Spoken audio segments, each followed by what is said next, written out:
우리는 지난 시간까지 사사 에훗에 대해서 살펴보았고, 오늘 읽었던 본문에는 사사 에훗이 죽은 이후에 일어나고 있는 새로운 환경에 대한 내용을 보게 되죠. 1절의 시작이 이스라엘 자손이 또 여호와의 목전에 악을 행하매, 그렇게 시작합니다. 이스라엘 백성이 다시 하나님 앞에 그 언약을 버리고 하나님을 떠나고 가나안 사람들의 삶의 모습을 동경하고 그들의 삶으로 회귀해 버렸던 내용을 사장은 그렇게 시작을 합니다. 여러분, 이런 어떤 하나님의 언약을 떠나버릴 때, 믿음의 자리를 떠나버릴 때, 그러면 하나님은 이스라엘을 어떻게 대하시는가? 2절에 이렇게 기록하죠. 여호와께서 하솔에서 통치하는 가나안 왕 야빈의 손에 그들을 파셨으며, 그렇게 말씀합니다. 하나님께서 믿음을 떠나버린 이스라엘 백성들을 하솔의 야빈 왕에게 팔아버렸다. 그랬더니 20년 동안 압제를 당했고, 그래서 20년 동안 심한 학대 가운데 그들이 여호와 하나님 앞에 울부짖었다, 부르짖었다. 그렇게 성경은 설명을 합니다. 우리가 사사기를 이제 계속해서 보고 있지만, 이 정도 되면 이스라엘 백성들의 사사를 통한 구원을 얻고 그 구원 얻었던 은혜의 자리를 잊어버리고 다시금 죄의 자리로 돌아가는 이스라엘 백성의 그 믿음 없는 모습을 볼 때 참 이제는 고구마 먹는 것처럼 속이 답답한 그런 어떤 느낌을 갖게 됩니다. 여러분, 오늘 본문에서 우리가 이러한 어떤 이스라엘을 이제 구원하시기 위해서 주님이 쓰시는 인물이 누구냐면 여선지자, 여사사 드보라로 그렇게 소개되죠. 그런데 다른 어떤 사사들과 다른 어떤 사사기에 등장하는 성경의 내용에 비하면 사장의 여사사 드보라를 통해 하나님 일하시는 본문의 내용은 상당히 특이점이 많습니다.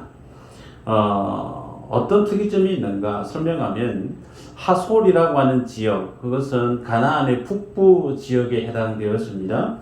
자, 그곳에 가나안 왕 야빈이라고 하는 인물이 있었고, 그에게 군사령관이 시스라라고 하는 군대 장관이 있습니다. 자, 여기에 비해서 이제 이스라엘에 하나님 쓰시는 인물이 남자가 아닌 여사사 드보라를 주님이 쓰십니다.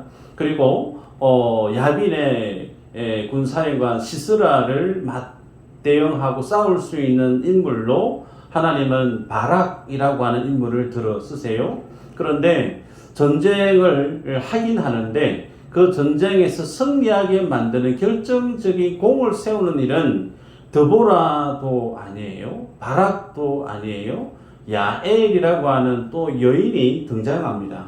그래서 표면적으로 보면 여선지자 드보라, 그리고 상대 적국인 야손의 군사령관 시스라를 죽이는 야엘이라고 하는 여인의 믿음이 그들의 어떤 영향력이 더욱더 부각되는 표면적으로 그렇게 드러나는데, 그에 비해서 바락이라고 하는 인물, 소위 이스라엘의 군사령관 역할을 하는 바락에 대해서는 성경이 어떻게 소개하는가? 4장 8절을 보면, 바락이 그에게 이르되 만일 당신이 나와 함께 가면 내가 가리니와 만일 당신이 나와 함께 가지 아니하면 나도 가지 아니하겠노라 하니, 무슨 말이냐면 하나님께서 여선지자 그리고 사사 드보라에게 말씀을 주셨고 그 말씀을 받는 이는 바락입니다. 그래서 바락에게 전쟁터에 참전할 것을 주님이 명령하시는데, 바락이 여선지자 드보라, 당신이 가면 내가 전쟁에 참전할 수 있으나 당신이 안 가면 하나님이 내게 말씀했다고 해도 나 안 갈 겁니다. 전쟁 참전 의지 없습니다. 여러분, 그래서 야엘이라고 하는 여인, 여선지자 드보라에 대한 믿음의 모습에 비해서 군사령관 역할을 감당하고 있는 실무 책임자 바락이라고 하는 인물이 상당히 믿음이 없는 듯한, 믿음이 연약한 인물로 처음에 등장하는 걸 보게 되죠. 그래서 사사기 4장에서 중심 인물이 드보라인 것처럼 비춰집니다. 혹은 시스라를 죽인 야엘이라고 하는 여인의 어떤 그 헌신 믿음도 부각되어지죠. 그에 비해서 바락이라고 하는 인물은 그냥 그 여인들의 믿음에 의해서 묻혀져 버리는 듯한 본문이 그렇게 구성되어져 있다는 거예요. 그런데 정말 그러한가? 그렇지 않아요.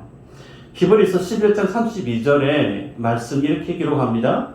내가 무슨 말을 더하리요? 기드온, 바락, 삼손, 입다와 다윗과 사무엘과 및 선지자들의 일을 말하려면 내게 시간이 부족하리로다.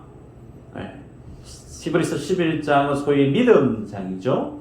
믿음의 인물을 쭉 열거하면서 믿음에 대해서 강조하고 교훈하는 내용인데, 여기에 보면 바락이라고 하는 인물이 사사기에 아주 유명한 인물 삼손 혹은 기드온 혹은 유명한 믿음의 사람 다윗 혹은 사무엘의 그 동급에 그의 이름이 올라가 있단 말이죠.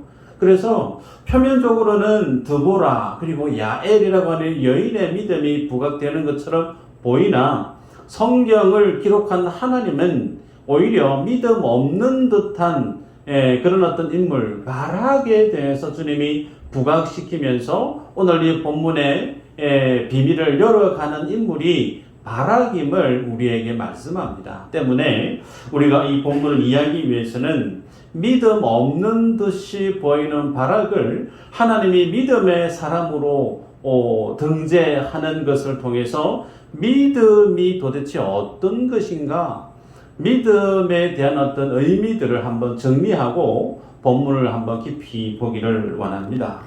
여러분, 믿음이 뭐라고 생각하세요? 믿음이 가지고 있는 기능, 믿음이 가지고 있는 능력. 어떤 분들은 믿음, 예수를 믿는 믿음, 그것은 내가 예수님을 믿음으로 천국 가게 하는 능력이지요. 그렇게 대답하시는 분들이 많이 계세요. 틀렸을까요? 맞죠. 예수님을 믿음으로 우리는 천국을 가게 되어지는, 그래서 구원 얻는 근거를 성경은 믿음으로 규정합니다. 그런데 이 믿음이 내가 믿어야지 혹은 내가 믿어봐야지 이 마음에 굳게 결심을 하고 열심을 낸다고 해서 믿음이 우리 안에 조성되어지는가? 그렇지 않죠. 성경에서 믿음에 대한 의미는 하나님이 주시는 선물이라고 그랬어요.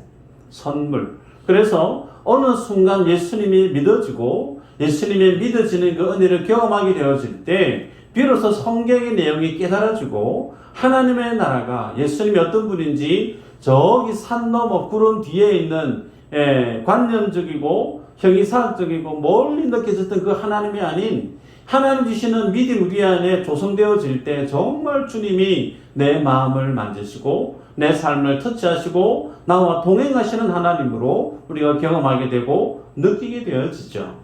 자, 이런 믿음을 주신 목적이 단순히 나 한 사람이 예수님을 믿어서 구원 얻는 천국 가게 하는 목적으로 이거 하나를 위해서 주님이 우리에게 믿음을 주셨는가? 그렇지 않다라는 거예요.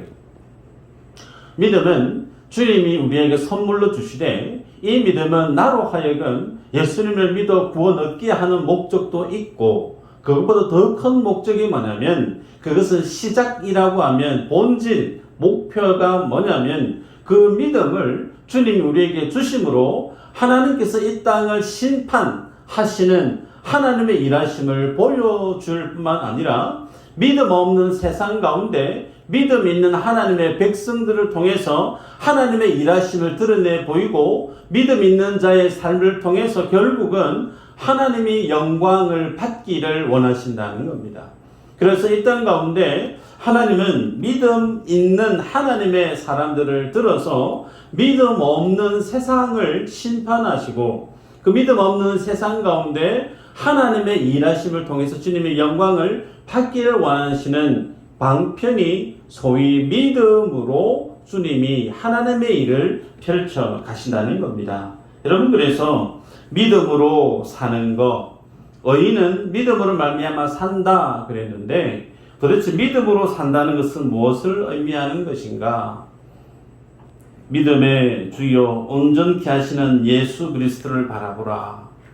성경은 우리에게 믿음은 예수 그리스도를 바라보는 삶으로 그렇게 설명합니다.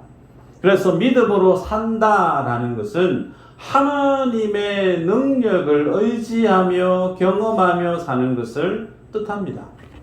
그러면 믿음 없는 사람은 어떻게 살아갈까요? 그들에게는 하나님이 없어요.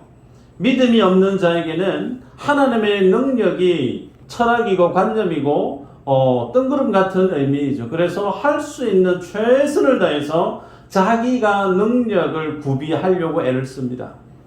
자기가 그 능력을 갖추기 위해서 힘과 그 모든 재화를 총동원시켜서 그것으로 자신의 안전지대를 소위 행복에 자기의 삶을 구비하려고 애를 쓰죠. 그에 비해서 성도는 자기의 힘, 자기의 능력이 아닙니다. 성도는 믿음으로 사는 사람인데 그 믿음의 근거, 비밀은 하나님의 능력이에요. 하나님의 힘과 하나님의 능력을 내 삶의 근거로, 내 삶의 동력으로 여기고 하나님으로 사는 사람, 그가 성도라고 성경은 말씀합니다. 여러분, 그래서 믿음의 삶을 우리가 살아내야 되는데 여기서 중요한 게, 그러면 스스로에게 질문을 던져볼 필요가 있겠죠. 나는 믿음 있는 사람이 맞는가? 목사가 볼 때 미수제일교회 안에 성도님들은 과연 몇 분이나 믿음 있는 사람으로 보일까? 저도 잘 몰라요. 그런데 구분은 할 수 있을 것 같아요. 믿음이 큰 사람, 혹은 믿음이 있긴 있는데 믿음이 작은 사람, 혹은 믿음이 건강하지 못한 사람, 혹은 아예 믿음이 없는 사람. 그죠? 우리들 안에는 각자의 믿음의 수준이 높낮이가 다 제각각 다릅니다. 자, 그러면 이렇게 믿음이 다양한 우리들에 대해서 하나님은 어떻게 우리의 삶을 이끌어 가시는 것인가? 하나님은 우리의 각자의 믿음의 그 편차, 높고 낮고 병들고 시들고 혹은 없는 우리의 그 모든 믿음의 모든 전 영역에 대해서 하나님은 결국은 그리스도의 장성한 분량에 이르는 믿음의 사람으로 주님은 세워가시고 양육해 가시고 그렇게 성장시켜 가시는 분이 하나님의 일하심입니다. 말씀을 보면 1절에 여호와의 목전에 악을 행하매 그랬는데, 앞서 보았던 사사 에웃이 있었고 삼갈이 있었고 온니엘이 있었죠. 세 번의 세 사람의 사사들이 지나가는데 그 모든 과정 가운데 중요한 것은 이스라엘이 범죄했고 하나님을 떠났다는 거예요. 범죄하고 떠났던 그들에게 하나님이 다가가서 울부짖는 그들의 필요를 주님이 불쌍히 여기셔서 사사를 통한 구원의 은혜를 주님이 경험하게 했다라는 겁니다. 그런데 오늘 본문에 또다시 그들이 죄의 자리로 돌아가고 있는 것을 처음에 소개합니다. 자, 이걸 통해서 하나님 앞에 서 있는 나라고 하는 인간에 대해서 성경은 폭로합니다. 뭘 폭로하는가? 인간은 죄에서 벗어날 수 있는 존재인가? 그럴 수 없다라는 거예요. 우리는 하나님 앞에 하나님의 은혜로 예수님을 믿음으로 주의 자녀가 되었어요. 누구든지 예수 그리스도를 삶의 주인으로 영접하는 자는 하나님의 자녀가 되는 권세를 주신다고 하나님이 약속하셨어요. 그래서 마음문을 여시고 누구든지 예수 그리스도가 내 인생의 주인이십니다. 내 삶의 창조주십니다. 구원자이십니다. 내가 주님을 믿고 싶습니다. 주여 나를 찾아오셔서 나의 주인이 되시고 나의 하나님이 되셔서 내게 하나님의 생명을 주십시오. 초청하는 기도를 할 수만 있다면 하나님이 그에게 성령으로 역사하실 줄 믿습니다. 이를 통해 우리는 하나님을 믿는 죄의 신분이 아닌 하나님의 자녀로 바뀌어집니다. 우리의 신분은 바뀐다라는 거예요. 그러나 신분이 바뀌었다고 해서 나라고 하는 사람이 바뀌는가? 그렇지 않아요. 결혼을 했습니다. 결혼 전에 매콤한 걸 좋아해요. 결혼하고 난 이후에는 매콤한 게 싫어질까요? 여전히 매콤한 거 좋아해요. 우리의 식성은, 우리의 사람의 본성은 쉬 잘 안 바뀝니다. 마치 그와 같다라는 거예요. 나의 신분은 예수님의 은혜로 구원받은 하나님의 자녀가 되었으나 나의 삶의 실제 내용은 예수님을 믿기 전이나 후나 크게 많이 달라진 것이 없다라는 겁니다. 그래서 우리들은 자기의 의지와 노력으로 죄의 권세를 해결하려고 한다고 하는 것은 그것을 통해 하나님 앞에 내가 좀 더 의로워지고 깨끗해지고 거룩해지기를 원한다고 하면 그분은 아직까지 십자가의 복음에 대해서 잘 모르고 있다라는 거예요. 뭘 모르는가? 죄에 대해서 잘 모른다라는 겁니다. 죄는 우리의 의지와 노력으로 쉽게 해결할 수 있는 것이 못 됩니다. 성경은 주의 은혜로 구원받은 주의 자녀가 철저히 성령 하나님의 손에 붙들릴 때 비로소 그는 하나님 앞에 의로운 믿음의 삶을 살아낼 수 있다라고 얘기해요. 죄에서 승리할 수 있는 비결은 내가 열심히 각오를 다지고 열심히 애를 쓰고 노력하고 여기에 있지 않고 죄를 이기는 비밀은 내가 얼마만큼 하나님을 사랑하고 성령님께 내 자신을 내어 맡기는 것. 결국은 하나님의 진리 앞에 내 자신의 욕구, 내 자신의 생각, 나의 고집들을 하나님의 말씀과 성령의 다스림 안에 순종하는가에 달렸다라는 거예요. 그래서 성경은 피 흘리기까지 죄와 싸울 것을 성도된 우리에게 권고합니다. 그런데 그 성령을 의지함으로 죄와 싸워야 되는데 성령 혹은 하나님과 전혀 관계없이 나의 열심과 나의 노력만으로 내가 죄에서 넘어지지 않고 한 주 내가 그렇게 하면 살아보리라 해보세요. 안 됩니다. 여러분, 그래서 사도 바울조차 이런 고백을 하죠. 오호라 나는 공고한 자로다. 누가 이 사망의 몸에서 나를 구원해 줄까? 사도가 탄식을 해요. 바울이 믿음이 없는 사람일 거 아니에요. 믿음의 사도입니다.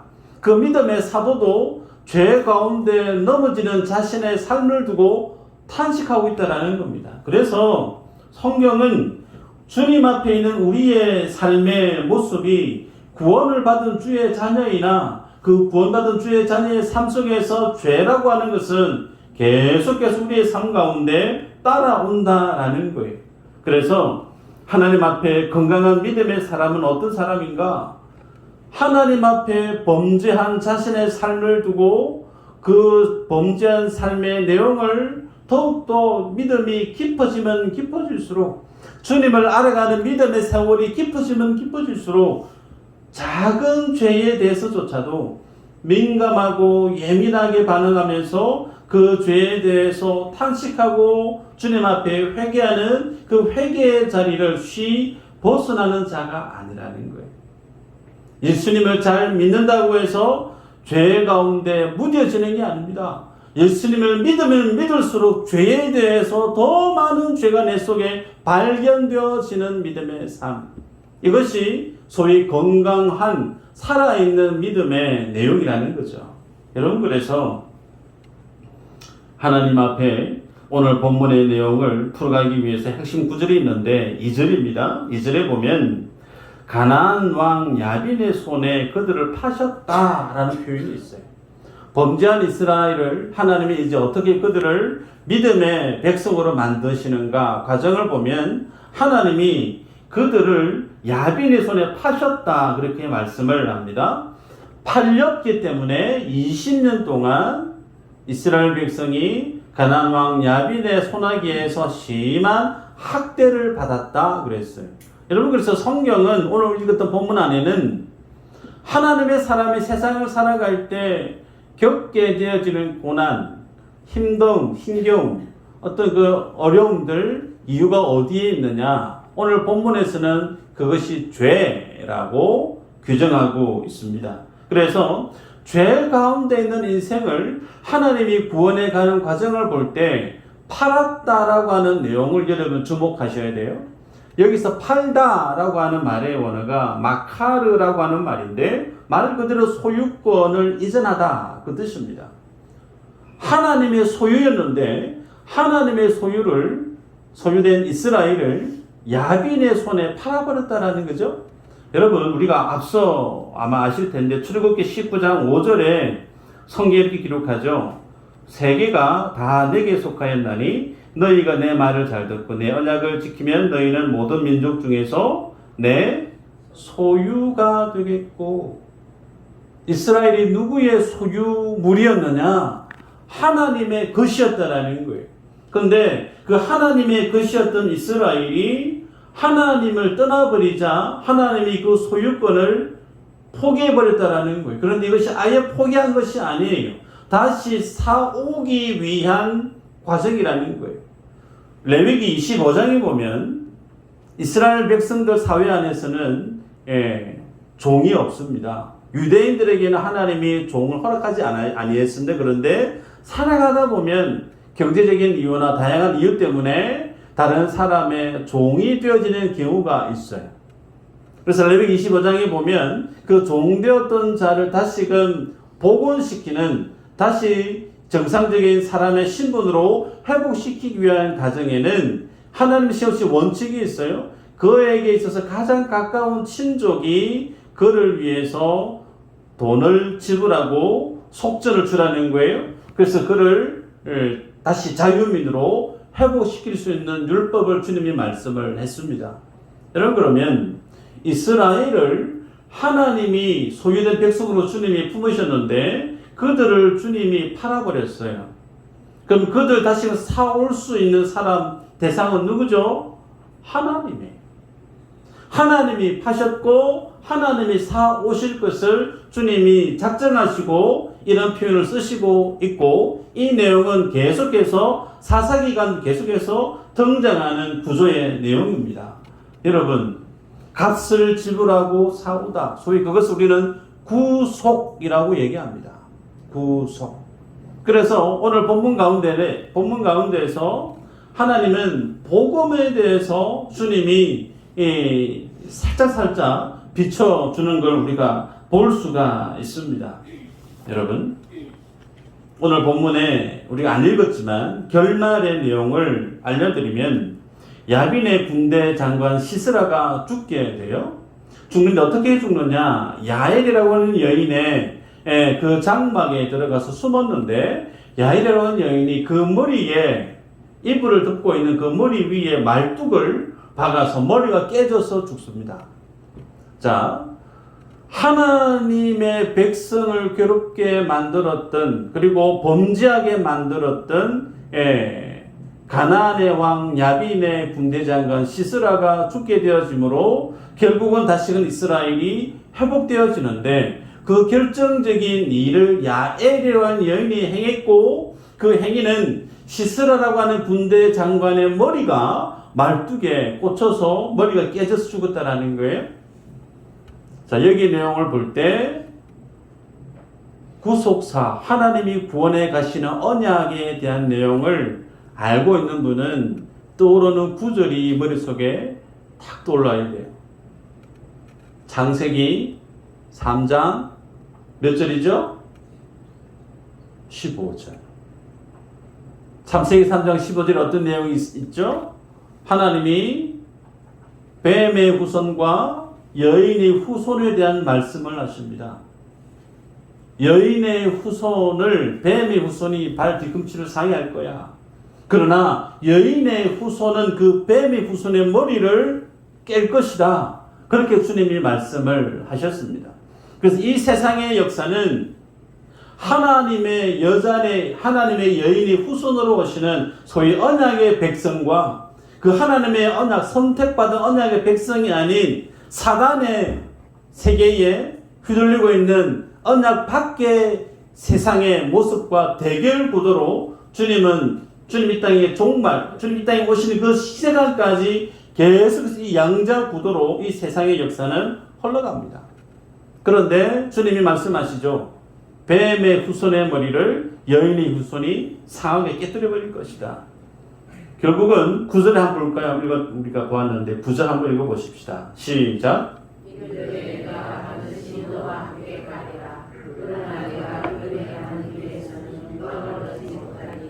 이는 여호와께서 시스라를 여인의 손에 파실 것임이니라 하고 드보라가 일어나 바락과 함께 게데스로 가니라. 시스라를 여인의 손에 파실 것임이니라. 여인의 후손에 의해서 뱀의 후손이 망하게 될 것을 이렇게 복음에 대한 내용을 얼핏얼핏 보여주는 것을 우리가 보게 됩니다. 자, 결국은 원시의 복음을 오늘 본문 가운데 주님이 비춰주고 있는데 이스라엘을 구원하는 그 비밀이 어디 있느냐? 이스라엘이 다시금 회복되어지는 비밀은 그들의 힘이나 그들의 능력이 있지 않고 그들을 창조하신 하나님의 능력으로 하나님의 은혜로 그들이 회복되어질 것을 소위 복음으로 그들이 회복되어질 것을 주님은 본문 가운데 새겨 놓았다라는 거예요. 자, 중요한 것은 그러면 그 하나님의 일하심 앞에서 바락이라는 인물을 주님이 들어 쓰시는데 바락을 통해 주시는 복음이 어떤 것인가 보면요. 6절에 드보라가 하나님의 말씀을 받고 그 말씀을 바락에게 전합니다. 그러면서 납달리 자손, 스불론 자손 중에 10,000명을 군인으로 징집을 해서 그들을 이끌고 다볼산으로 올라가라 이렇게 명합니다. 자, 바락이라는 인물을 주님이 들어 쓰십니다. 그런데 이 7절에 보면 하나님이 드보라에게 야빈의 군대장관 시스라를 어떻게 주님이 격파시키실지 싸움에 대한 전략을 주님이 알려주십니다. 그런데 이런 하나님의 싸움에 대한 스토리, 과정들 다 들었어요, 바락이. 그런데 바락이 가지고 있는 믿음의 모습은 드보라 사사 당신이 함께 가지 않으면 안 갑니다. 처음에는 바락의 믿음이 드보라의 믿음이나 야엘이랑 여인의 믿음이 상당히 마치 없는 듯한 연약한 바락의 믿음의 수준을 보여주고 있어요. 여러분, 고대 사회에서 여인의 모습은 어떻게 규정되어졌느냐면 정상적인 인구 계수 안에 들지도 못했어요. 그리고 여인의 인생은 그의 남편 혹은 그의 아버지 혹은 그의 아들에 의해서 그 여인의 인생은 정리가 되어졌습니다. 여인으로서 어떤 주체적으로 뭔가를 나서서 할 수 있는 세상이 아니었다라는 거예요. 그런데 그런 어떤 고대 사회에서 하나님이 남자를 들어서 사사를 세워서 주님이 하나님이 일하시는 일을 펼쳐가시는 게 아니고 여자 사사를 들어서 주님이 하나님 일을 하고 있다라는 거예요. 그러면서 옆에 덜러리로 바락이라는 인물을 들어서 주님이 쓰시는데 그 바락의 인물은 현재의 비교 상대적으로 아주 열등한 모습으로 제시된단 말이죠. 이것이 무엇을 비춰주고 있는가? 이스라엘, 당대 이스라엘의 영적인 상황을 대변하고 있다는 거예요. 모든 이스라엘의 사람의 믿음이 하나님 앞에 그 말씀 앞에 순종할 수 있는 능력을 지니고 있는 사람이 거의 없는 듯한 바락의 믿음 없음의 모습을 통해서 전체 이스라엘의 영적인 상황을 주님이 비춰주고 있다는 겁니다. 많은 사람이 세상에 힘을 쫓습니다. 많은 사람이 능력을 쫓습니다. 힘을 쫓고 능력을 쫓고 돈을 쫓아요. 그것이 세상이 움직여가는 근거로 그렇게 보고 있는데 그런 어떤 모든 사람들이 가지고 있는 편견 속에 하나님이 그것이 아니고 그 고대 시대 때 남자가 여자를 무시했던 그 시대 때 주님은 여자를 들어서 그들이 가지고 있었던 믿음 없는 세상의 사고방식을 주님은 깨뜨리고 있는 거예요. 자, 바락의 믿음 없는 모습 좀 어떻게 하면 고쳐가시는가? 하나님이 믿음 없는 사람 어떻게 대할까요? 포기해버릴까요? 교체해버릴까요? 하나님은 쓰실 카드가 참 많습니다. A가 안 되면 B 쓰시면 돼요. B 안 되면 C 쓰시면 돼요. 그죠? 근데 믿음 없어 보이는 발악을 주님이 어떻게 하시는가? 말씀 한번 볼까요? 로마서 11장 29절. 이 말씀은 외우면 좋습니다. 같이 한번 읽어보십시다. 시작. 아멘인가요? 하나님의 은사와 부르심에는 후회하심이 없다. 그리고 하나님은 후회하시는 분이 아니시더라는 거예요. 무엇에 대해서? 은사와 부르심에 대해서. 여러분, 하나님이 쓰시는 사람, 조건이, 능력이 출중해서 그것을 감당할 만한 제목이 충분히 돼서가 아닙니다. 우리가 본문에 보는데요, 믿음 없는 발악의 모습을 보잖아요. 자, 이 내용을 설명할 수 있는 내용, 고린도전서 1장 26, 29절인데 같이 한번 읽어보십시다. 시작. 형제들아, 너희를 부르심을 보라. 육체를 따라 지혜로운 자가 많지 아니하며 능한 자가 많지 아니하며 문벌 좋은 자가 많지 아니하도다.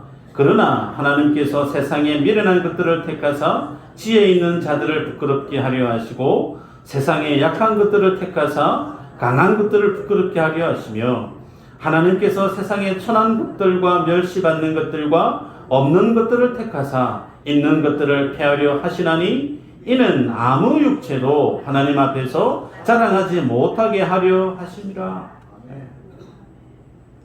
왼손잡이 에훗, 그 말은 오른손을 장애가 있는 사람이었죠.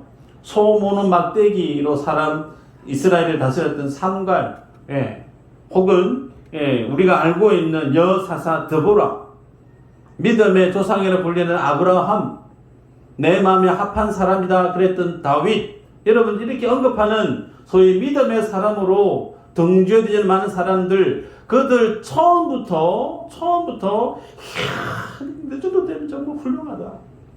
하나님이 인정할 만한 믿음의 사람이 있던가요? 한 사람도 없어요.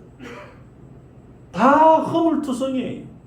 모자란 투성이고 허점 투성이고 연약한 투성이고, 그런데 그 연약한 믿음 없는 사람들을 주님이 선택해서 불렀는데 하나님이 후회하시는 분인가? 아니라는 말이에요. 모세, 주님이 불렀지만 주님 후회하지 않습니다. 아브라함, 엘리야, 사무엘, 하나님이 택했던 12명의 제자들, 주님은 후회하지 않습니다. 왜요? 그들의 연약함이 하나님의 능력 앞에 쓰이게 되어지면 하등의 문제가 되지 않기 때문에.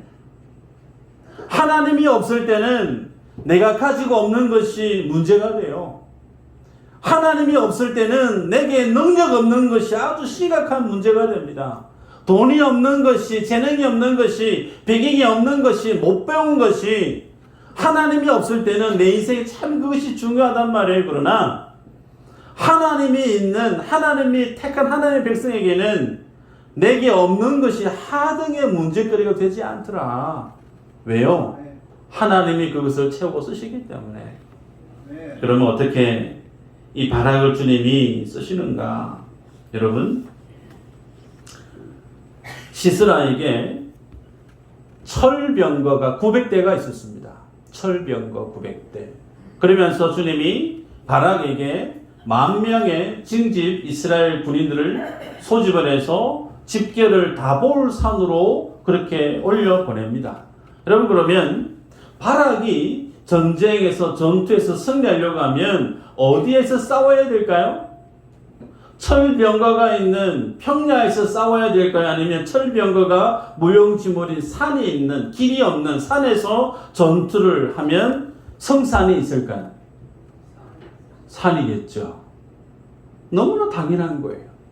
그런데 하나님이 산에 있었던 이 바락을 이제 철병거가 있는, 시스라가 있는 기손 시내 강가로 내려가려고 합니다. 하나님의 명령 앞에 바락이 순종을 해요. 결국은 내려가서 전투를 벌였는데 아니나 다를까 기적이 일어나죠. 하나님께서 시스라의 모든 군대를 혼란스럽게 만들고 난 다음에 결국은 승기를 잡고 승리하게 되어집니다.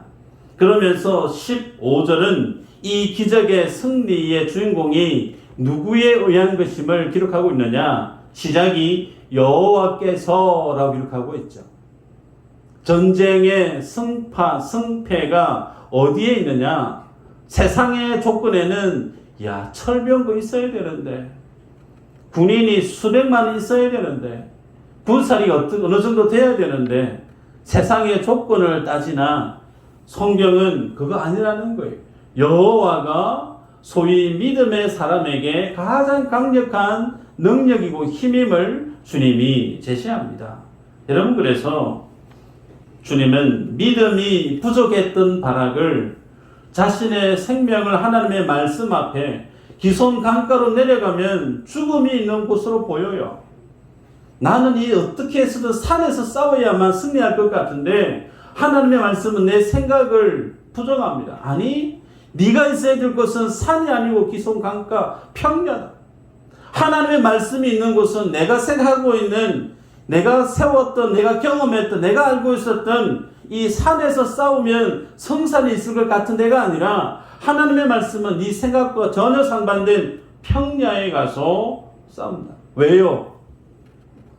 만약에 산에서 싸워서 승리했으면 그 승리한 기쁨, 감사 혹은 그 모든 공 중에 하나는 내가 그래도 산에서 열심히 싸웠으니까 내가 승리하지 않았냐. 승리한 영광을 자기 자신에게 돌릴 법해요. 그러나 하나님 어떤 분이라고요? 아무도 하나님 앞에 자랑하지 못하게 하려 함이라. 세상에 강한 자 많고 힘 있는 자 많으나 주님이 부르시는 자는 그런 자가 아니라는 거예요. 힘이 없고 모자라고 연약하고 부족하고 그런 자를 주님이 들어 쓰시는 이유가 어디 있느냐? 아무도 하나님 앞에서 자랑하지 못하게 만들게 하려 함이라. 모든 영광을 누가 받기를 원한다라는 거예요. 하나님이 받기를 원한다라는 겁니다. 그래서 내 능력이 아님을 이건 누가 봐도 하나님이 하신 일이시구나 인정할 수밖에 없는 삶의 자리로 하나님은 말씀을 주시고 그 말씀 앞에 순종하는 자를 들어서 하나님은 하나님의 일을 이루어 가시는 분임을 우리에게 제시합니다. 성경은 처음에 바락의 믿음 없음을 우리에게 폭로했습니다. 그리고 하나님의 말씀이 증거되어질 때 내 생각이 아니지만 하나님의 말씀으로 알고 그 말씀 앞에 순종하고 인정하는 바락의 믿음의 모습을 보여줍니다. 퀴즈 하나 낼까요?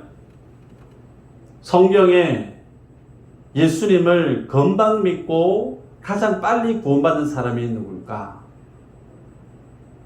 예수님이 십자가 달리실 때 강도 두 사람이 달려 죽습니다. 근데 그 중에 한 사람이 뭐라고 얘기하는가? 말씀 한번 볼까요? 누가복음 23장 41, 42절 읽어보십시다. 시작.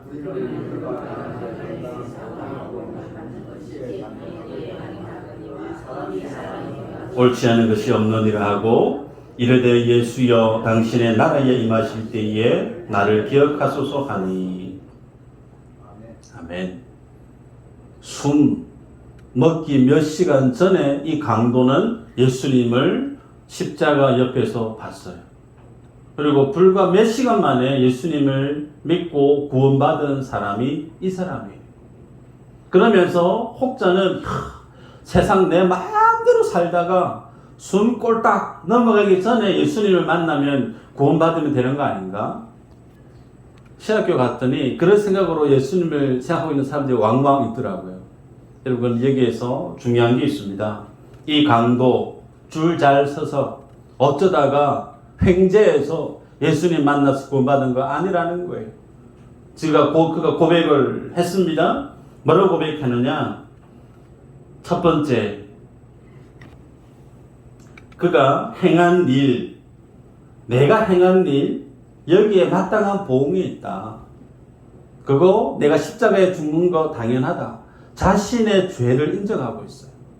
자신의 죄를. 두 번째, 예수님을 당신의 나라에 임하실 때, 당신 나라에 임하실 때 예수님이 어떤 분들을 고백하고 있죠? 왕으로 인정하고 있어요. 왕으로.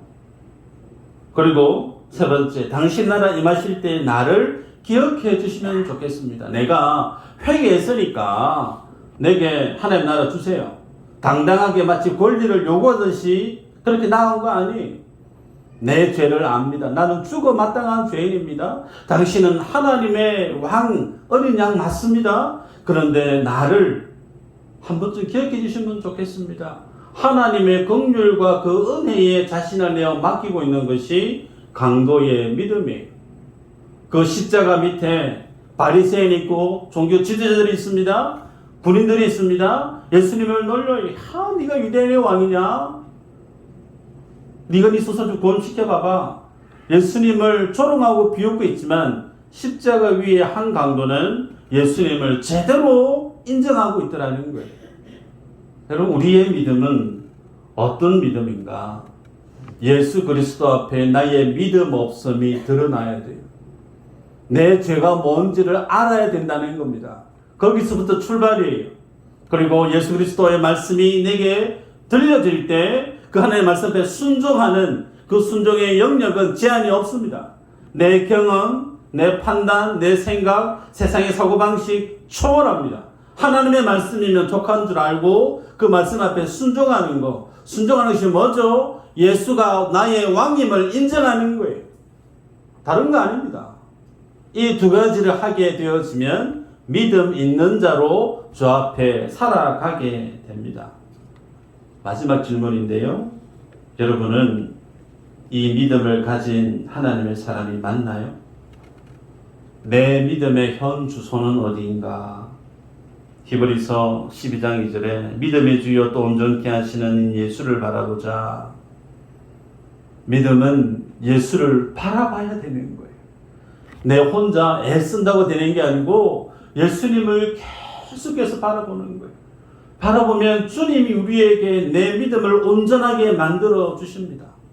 그래서 예수 믿는 인생은 예수 믿어서 인생에 근심걱정 하나도 없는 거, 그게 아니고 예수를 믿음으로 어떤 순간에도 하나님을 떠나지 않는 능력을 지니게 되어지는 거. 이게 지금 우리에게 주고자 하는 믿음의 비밀입니다. 철병거가 없는 사람 불평해요. 내게 철병이 있으면 참 좋겠다. 내게 돈이라고 하는 철병거가 있으면, 권세라고 하는 철병거가 있으면 참 좋겠다. 여러분, 그런데 하나님은 우리 인생의 행불행이 철병거가 있고 없고, 돈이 많고 적고, 여기에 있지 않고 믿음이 있고 없고에 대해서 규정하고 판단하고 있다는 사실, 여러분 깨달으셔야 돼요.